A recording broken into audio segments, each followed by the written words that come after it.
আমার যখন 6 বছর বয়স তখন প্রথম আমি আরএসএস এর মাঠে যাই।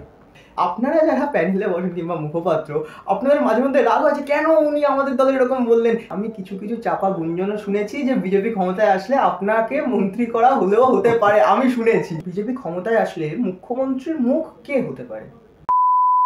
যে একবার যদি মুখ্যমন্ত্রীর কানের কাছে গিয়ে জয় শ্রীরাম বলা যায় তাহলেই উনি চেয়ার থেকে উঠে দাঁড়াবেন। কাকতালীয়ভাবে মিলেও গেল। এখন তো ভারতবর্ষের পলিটিক্সে বাম বলে আলাদা কিছু নেই, বাম ডান সব একসাথে হয়ে ধান্দাবাজরা এক জায়গায় হয়েছে। সুষ্ঠু এবং অবাধ নির্বাচন আমরা করতে চাই, আমরা দাবি করছি, কিন্তু ওনাদের যেটা হচ্ছে এমন কিছু করো নির্বাচনের নামে প্রহসন তৈরি করো। তো ধরুন সোমবার দিন মমতা ব্যানার্জি প্রধানমন্ত্রী হলেন, মঙ্গলবার দিন কেজরিওয়াল হলেন, বুধবার দিন হলো, শনিবার অবধি যাদের যাদের কেস আছে তারা খালি প্রধানমন্ত্রী হয়ে ফাইলগুলোকে কি করে লোপাট করতে হয়। আর রবিবার দিন দেশ সানডে ছুটির দিন, দেশের কোনো প্রধানমন্ত্রী থাকবে না।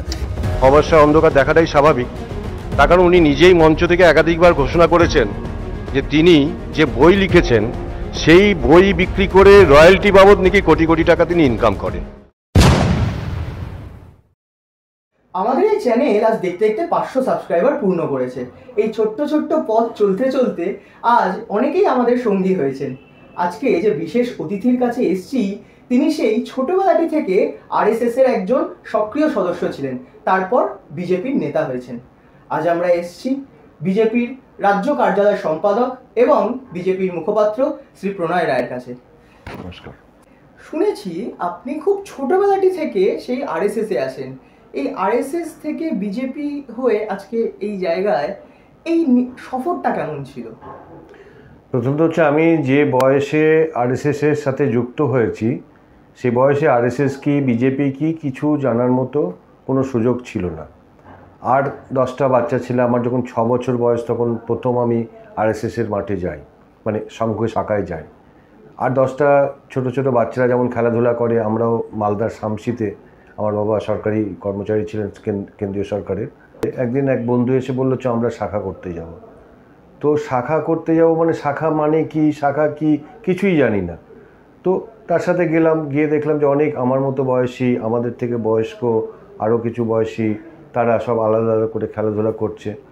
তো খেলাধুলা একসাথে হলো, খেলাধুলার পর সবাই একসাথে গোল করে বসা হলো, বড়রা ছোটরা সবাই মিলে গোল করে বসা হলো এবং একটা গান গাওয়া হলো। সেটা আমার এখনও মনে আছে, ওই শোন জননী ডাকে সবারে, শঙ্খ বেজেছে বজ্রস্বরে। হয়ে যাওয়ার পর খুব ভালো লাগলো। ভালো লাগার পর পরের দিন আবার ওই নির্দিষ্ট সময় বিকেলবেলা আবার সেই শাখাতে যাওয়া। আমার আরএসএসের সাথে যুক্ত হওয়া বা সঙ্গের শাখায় যাওয়া 6 বছর বয়সেই হয়েছিল এবং তারপর থেকে স্কুলে পড়া, কলেজে পড়া এবং এখনও সঙ্গের স্বয়ংসেবক হিসেবে প্রত্যেক দিন শাখায় যেতে পারি না, কিন্তু যখন সঙ্গের উৎসব হয়, যখন সাপ্তাহিক সঙ্ঘের শাখা হয়, এখনও সেই জায়গায় যাই। সেই জন্য সংঘ বিষয়টা পুরো আলাদা। আর সঙ্ঘের শাখায় যাওয়া 6 বছর বয়স থেকে শুরু হয়ে আজকে আমার 55 বছর বয়স হতে চললো। এখন আমি সঙ্ঘের শাখায় যাই, সঙ্ঘের উৎসবে যাই, সঙ্ঘের বিভিন্ন কার্যক্রমে আমি যাই। যেখানে বিজেপির প্রশ্ন আছে, এবার এই সঙ্ঘ করতে করতে মাধ্যমিক পাশের পরে যখন আমি কলেজে ভর্তি হতে গেলাম, তো কলেজে যখন স্টুডেন্ট হলে গেলাম তখন ওখানে অখিল ভারতীয় বিদ্যার্থী পরিষদ বলে যে ছাত্র সংগঠনটি, সেই ছাত্র সংগঠনটির সাথে যুক্ত হলাম। তার কারণ আমরা যখন করতাম তখন এসএফআই, ছাত্র পরিষদ আর অখিল ভারতীয় বিদ্যার্থী পরিষদ, এই তিনটে মূলত ছাত্র সংগঠন ছিল। তো জাতীয়তাবাদী ভাবধারার দীক্ষা তো সেই শিশু বয়সেই হয়ে গেছে।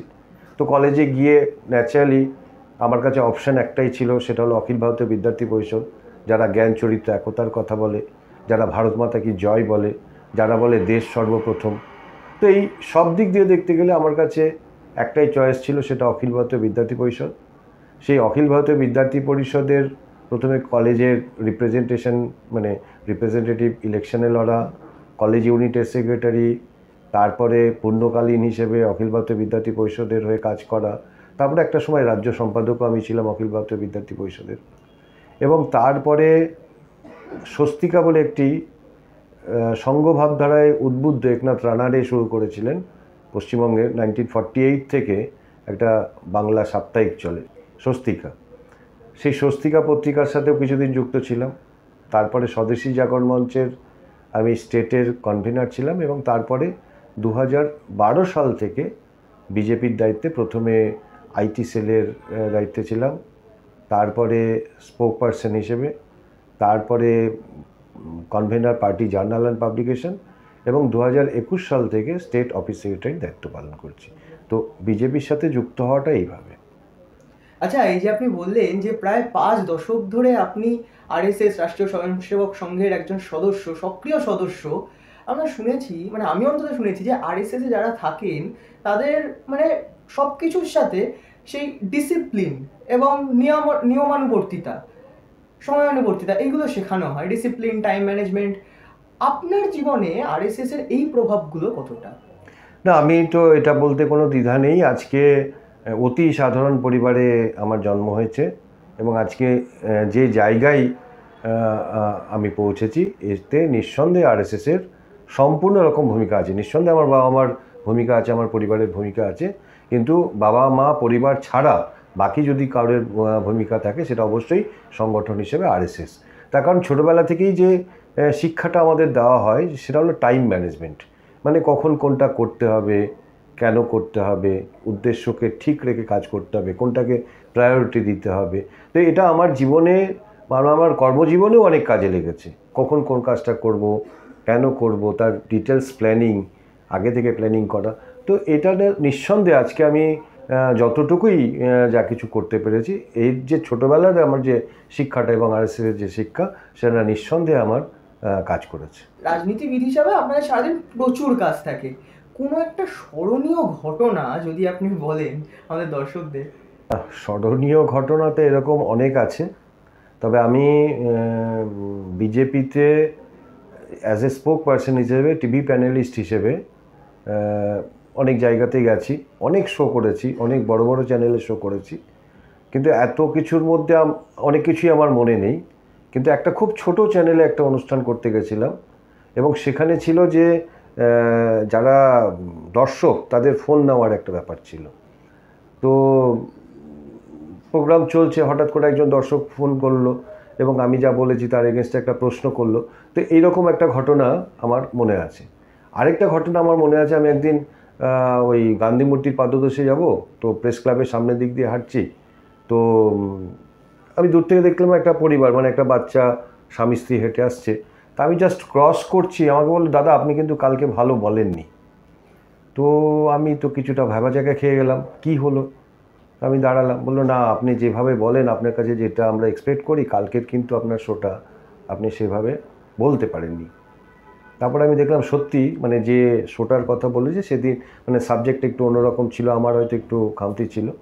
তো এটা স্মরণীয় হয়ে আছে আমার এই কারণে যে আমরা যারা টিভি চ্যানেলে বসি, যারা দেখেন তারা কতটা সিরিয়াসলি দেখেন, প্রত্যেকটা বক্তার বক্তব্য কিভাবে শোনেন, এবং রাস্তায় আমার সাথে দেখা, আমি কিন্তু এতে খুব খারাপ পাইনি, আমি বরঞ্চ খুব ভালো লেগেছে আমার যে একজন দর্শক যখন আমাকে বলছে দাদা এটা আপনি ভালোভাবে বলতে পারেননি, এটা নিঃসন্দেহে আমার একটা কমপ্লিমেন্ট এই কারণে যে যারা দর্শক তারা যখন দেখেন তারা কতটা ভালোবাসেন, বা ইগনোর করতেই পারতেন, আমার সাথে দেখা হলে যা আমাদের সমাজের দাদা খুব ভালো হচ্ছে, এই হচ্ছে বলতেই পারতেন, কিন্তু উনি না বলে যে এইটা বলেছেন। তো এটা আমার এতদিনের যে টিভি চ্যানেলে আমি বলেছি তার একটা স্মরণীয় ঘটনা আমার মনে আছে।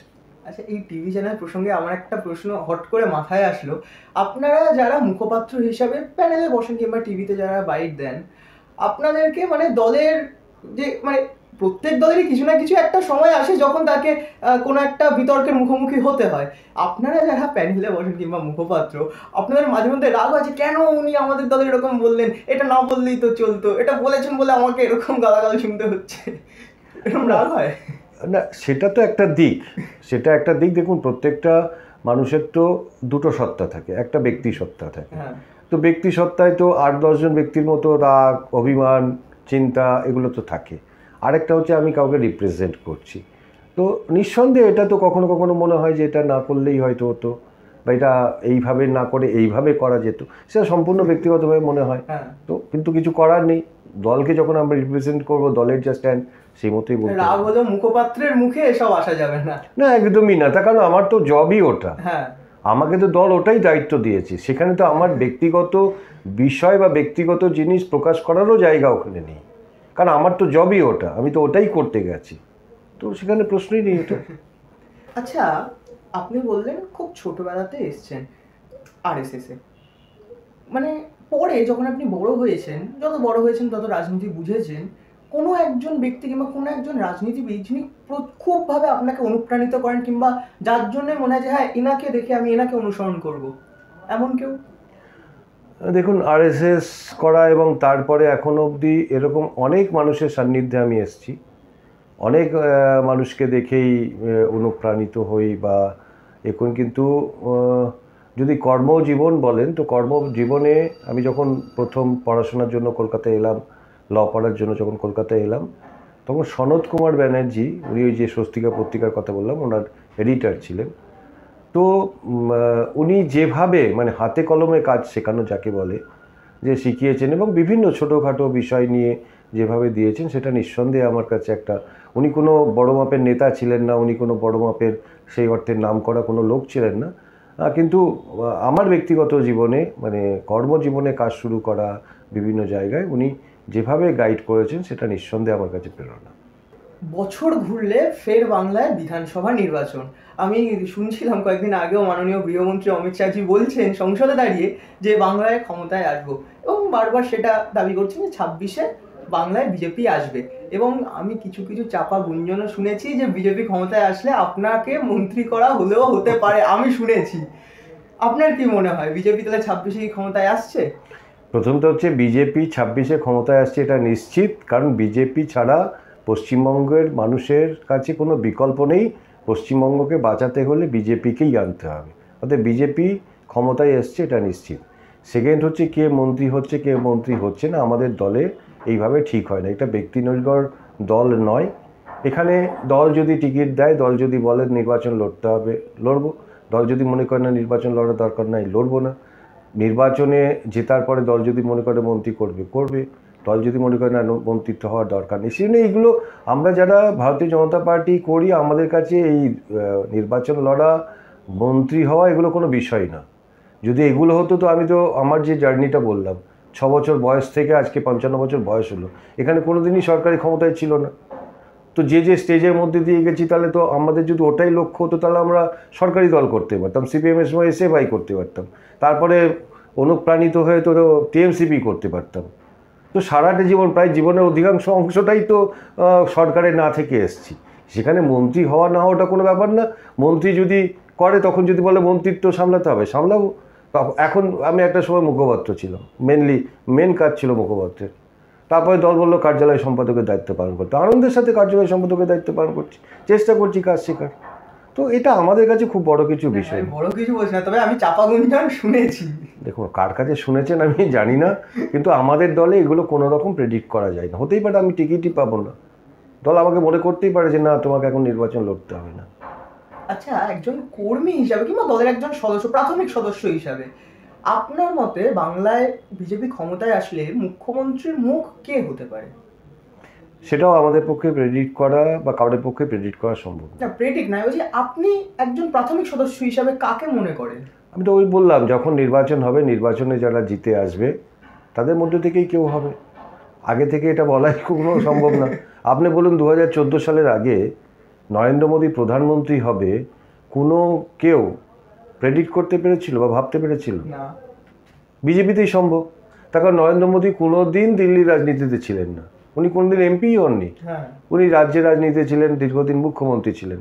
তখন দিল্লিতে রাজনীতিতে অনেকে ছিলেন, অরুণ জেটলি ছিলেন, সুষমা স্বরাজজি ছিলেন, আরও অনেকে ছিলেন।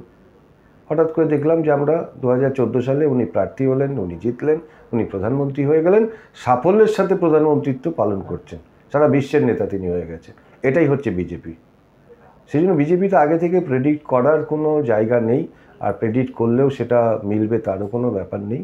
সেই জন্য যারা নির্বাচিত হয়ে আসবেন তাদের মধ্যে দল যাকে মনে করবে নিঃসন্দেহে তিনি চিফ মিনিস্টার হবেন। তবে যেই চিফ মিনিস্টার হোক, টিমের চিফ মিনিস্টার হবেন, দলের চিফ মিনিস্টার হবেন, কোনো পরিবারের হবে না, যেমন করে টিএমসি আছে। আচ্ছা, আপনি বলছেন যে দলে থেকে আগে থেকে এরকম প্রেডিক্ট করা যায় না, কারণ হ্যাঁ সত্যি বিজেপি খুবই আনপ্রেডিক্টেবল পার্টি। কখন কাকে মানে রাজ্য সভাপতি করা যায় কিংবা কে কোন পদ পাচ্ছে সেটা সত্যি হয়তো আগে থেকে নেতারা নিজেরাও জানেন না। যেমন সুকান্ত মজুমদার বলেছিলেন যে আমি টিভি দেখে জানলাম আমাকে রাজ্য সভাপতি করা হয়েছে। আমার কথা হচ্ছে যে 29-এর পর মানে যে নিয়মটা বিজেপিতে নরেন্দ্র মোদীজি আসার পর বাড়ানো হয়েছিল যে 75 বছরের বেশি কেউ নির্বাচনী রাজনীতিতে থাকতে পারবেন না, যার জন্য অবসর গ্রহণ করতে হয়েছে বহু মানে বড় বড় পলিটিশিয়ান, এমনকি খোদ আডবাণীজিকেও। তো আমার একটা প্রশ্ন, সেটা হচ্ছে আপনি একজন কর্মী হিসাবে, আমি বলছি না আপনি প্রেডিক্ট করুন, আমি বলছি একজন কর্মী হিসাবে আপনার কাকে খুব মানে কম্প্যাটেবল মনে হয়, কাকে মনে হয় যে হ্যাঁ ইনি প্রধানমন্ত্রী হলে ভালো হয়, না হলেও অন্য কাউকে দিলে অসুবিধা নেই, মানে কে করলে ভালো হয়? দেখুন মানে এতজন এমপি আছে, প্রধানমন্ত্রী তো যেই হবে একজন এমপিকেই হতে হবে। রাজ্যসভা লোকসভা মিলে এত এমপি আছে, সবাইকে আমি চিনিও না, কে কেমন আমি জানিও না। তো সেই জন্য আমার কাছেও প্রধানমন্ত্রী হিসেবে চয়েস কিছু নেই। তবে যেই হবে তিনি যোগ্যতম হবেন, এইটুকু বিশ্বাস আমার পার্টির প্রতি আছে। না একজন প্রাথমিক সদস্য হিসেবে আপনার কোনো ব্যক্তিগত ইচ্ছা নেই? না না, আমি তো বললাম যে দেখুন, যিনি উত্তরপ্রদেশ থেকে জিতেছেন তিনিও বিজেপির নেতা, আর যিনি মধ্যপ্রদেশ থেকে জিতেছেন তিনিও বিজেপির নেতা, আর যিনি বাংলা থেকে জিতেছেন তিনিও বিজেপির নেতা। আমার রেঞ্জ মানে খুব বেশি হলে বাংলার যারা এমপি তাদেরকে চিনি, আমি তো মধ্যপ্রদেশের এমপিদেরকে চিনি না। এবার আবার বললাম যে যিনি প্রধানমন্ত্রী হবেন তিনি তো এমপিই হবেন। তো যে এমপি কোথাকার এমপি, তিনি কতটা কি সেটা তো দল ভালো বুঝবে। তবে যিনিই হবেন যোগ্যতম ব্যক্তি হবেন, এইটুকু আস্থা বিশ্বাস দলের প্রতি আছে। স্যার অনেক ধন্যবাদ আমাদেরকে সময় দেওয়ার জন্য। যদি একটুখানি বলেন যে সাবস্ক্রাইব করে দিতে, সবাই দেখে কিন্তু সাবস্ক্রাইব করে না। প্রথম তো হচ্ছে যে এই টাইপের যে সমস্ত ইউটিউব চ্যানেল যারা চালাচ্ছেন তাদের এই যে এফোর্ট, সেই এফোর্টটাকে আমি অত্যন্ত শ্রদ্ধা করি, সম্মান করি। তার কারণ খুব ক্ষুদ্র সামর্থ্য নিয়ে তারা যে প্রচেষ্টা চালাচ্ছেন, এবং সেই প্রচেষ্টায় আমরা সবাই যদি কিছুটা তাদের সহযোগিতা করি, তাদেরকে উৎসাহিত করি, তারা আরও এগিয়ে যেতে পারেন। আমি সকলের কাছে অনুরোধ করব যে এই যে চ্যানেল, এই চ্যানেল যদি ভালো লাগে অবশ্যই সাবস্ক্রাইব করুন, শেয়ার করুন। নমস্কার। অনেক ধন্যবাদ স্যার, অনেক ধন্যবাদ আমার সময় দেওয়ার জন্য। নমস্কার।